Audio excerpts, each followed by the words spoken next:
नमस्कार दोस्तों, हिंदी साधन चैनल में आप सभी का हार्दिक स्वागत है। दोस्तों, आज के इस वीडियो में मैथिली शरण गुप्त की एक कविता है, दोनों ओर प्रेम पलता है। इस कविता को मैं आज आप सभी के समक्ष पढ़ूंगी और उसके बाद कविता की व्याख्या को भी करेंगे। आइए सबसे पहले हम जानते हैं कि ये साकेत महाकाव्य में कितने सर्ग हैं। तो इसमें कुल 12 सर्ग है। सर्ग मतलब है अध्याय को सर्ग भी कहते हैं।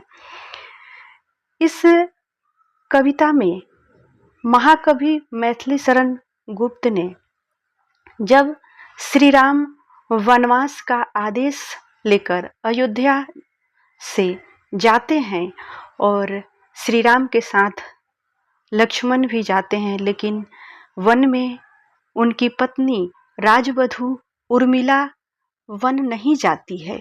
और जब वह वन नहीं जाती है तो उर्मिला किस प्रकार से अपने वियोग का वर्णन करती है। साकेत में कवि ने उर्मिला को ही केंद्र में रखा है, चूंकि लक्ष्मण तो अपने भाई और भाभी के साथ वन को जा चुके हैं, लेकिन उर्मिला पीछे भवन में ही रह गई है और उसी की मन स्थिति का भावपूर्ण वर्णन कवि ने किया है। आइए देखते हैं किस प्रकार से उर्मिला अपनी विरह व्यथा को अपनी सखी से कह रही है।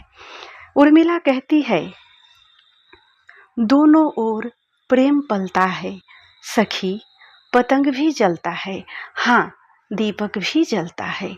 शीश हिलाकर दीपक कहता, बंधु वृथा ही तू क्यों दहता, पर पतंगा पर कर ही रहता। कितनी विह्वलता है, दोनों ओर प्रेम पलता है। बचकर हाय पतंगा मरे क्या, प्रणय छोड़कर प्राण धरे क्या, जले नहीं तो मरा करे क्या। क्या यह असफलता है, दोनों ओर प्रेम पलता है। उर्मिला अपनी सखी से पूछ रही है कि क्या यह असफलता है, मेरी प्रेम का यह असफलता है।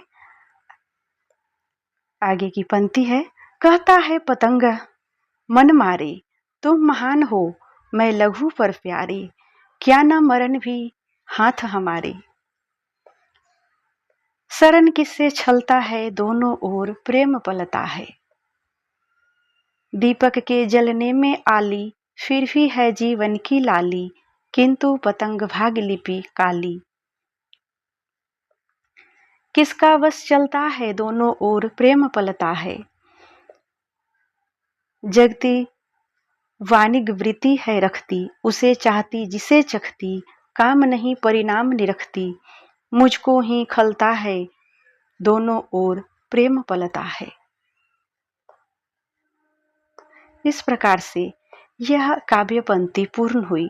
आइए इस कविता की व्याख्या को भी हम देख लेते हैं। विरहिणी उर्मिला का लक्ष्मण के प्रति अगाध प्रेम, विश्वास और प्रेम की एकांत पीड़ा का चित्रण कवि ने किया है। वन में गए लक्ष्मण की स्मृतियों से उर्मिला प्रेम की वियोग जनित पीड़ा से आविष्ट होकर लक्ष्मण को याद कर रही है। वह जानती है कि प्रेम दोनों के मध्य है। लक्ष्मण भी अवश्य ही वियोगाग्नि की तपिश महसूस करते हुए उर्मिला को याद करते होंगे। दीपक और पतंगे की उदाहरण से उर्मिला अपनी बात को समर्थन देती है।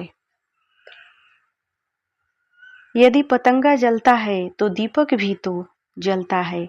दीपक पतंगे को रोकता है कि वह उसकी लौ से दूर रहे, लेकिन पतंगे की नियति है दीपक की लौ में झुलस कर मर जाना।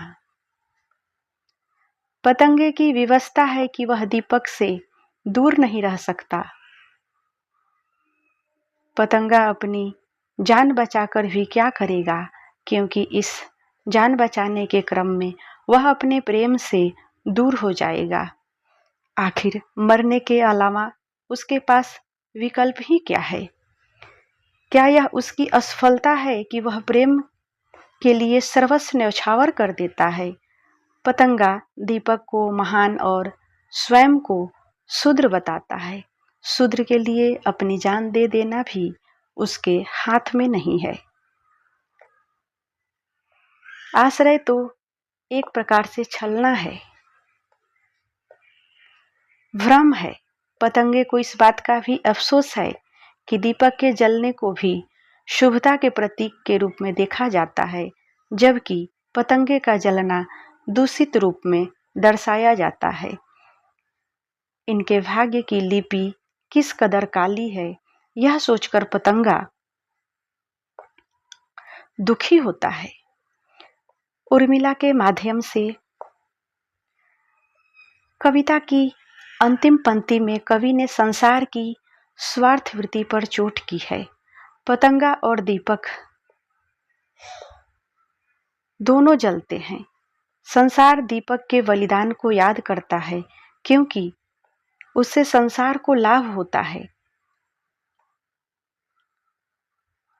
पतंगे को न्यौछावर हो जाने को कभी किसी के रूप में याद नहीं किया जाता। उर्मिला के माध्यम से कवि ने संसार की भेदभावमूलक दृष्टि पर प्रश्न चिन्ह लगाया है। जहां लक्ष्मण का भाई के प्रति प्रेम और त्याग जगत प्रसिद्ध है, जबकि उर्मिला का त्याग सरलता से भुला दिया गया है। इस प्रकार मैथिली शरण गुप्त जी दोनों ओर प्रेम पलता है कविता कैकई की भांति उर्मिला की पीड़ा को वाणी देती है। दूसरी तरफ प्रेम की एकांतिक साधना और त्याग भावना का भी मार्मिक चित्रण करती है। दोस्तों, दोनों ओर प्रेम पलता है, यह मैथिली शरण गुप्त की कविता है। कविता का अर्थ है कि सच्चा प्रेम कभी भी एक तरफा नहीं होता, बल्कि एक दोनों तरफ से समान होता है।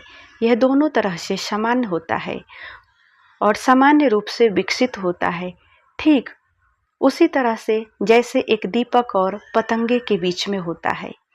कवि मैथिली शरण गुप्त इस पंक्ति के माध्यम से उर्मिला के विरह की व्यथा को व्यक्त करते हैं, जहां दीपक और पतंगे के प्रेम का उदाहरण देकर समझाते हैं। कवि दीपक और पतंगे का उदाहरण देते हैं और समझाते हैं कि प्रेम में कष्ट और खुशी दोनों पक्षों के लिए समान होती है। पतंगा दीपक की लौ को देखकर उसकी ओर आकर्षित होता है और उसमें जलकर मर जाता है। यह उसका प्रेम है जो दीपक को पाने की इच्छा से प्रेरित होता है। दीपक भी लगातार जलता रहता है, अपनी लौ से पतंगे को आकर्षित करता है, भले ही वह जानता है कि पतंगा उसके पास आकर जल जाएगा। दीपक की जलने की क्रिया भी उसका प्रेम ही है, भले ही वह उसके अंदरूनी पीड़ा को व्यक्त करता है। उर्मिला अपनी सखी से अपनी विरह की व्यथा को कहती है।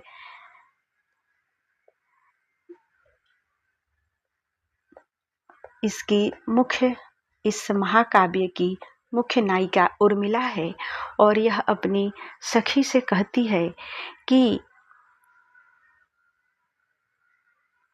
स्वयं को पतंगे और लक्ष्मण को दीपक के समान मानती है।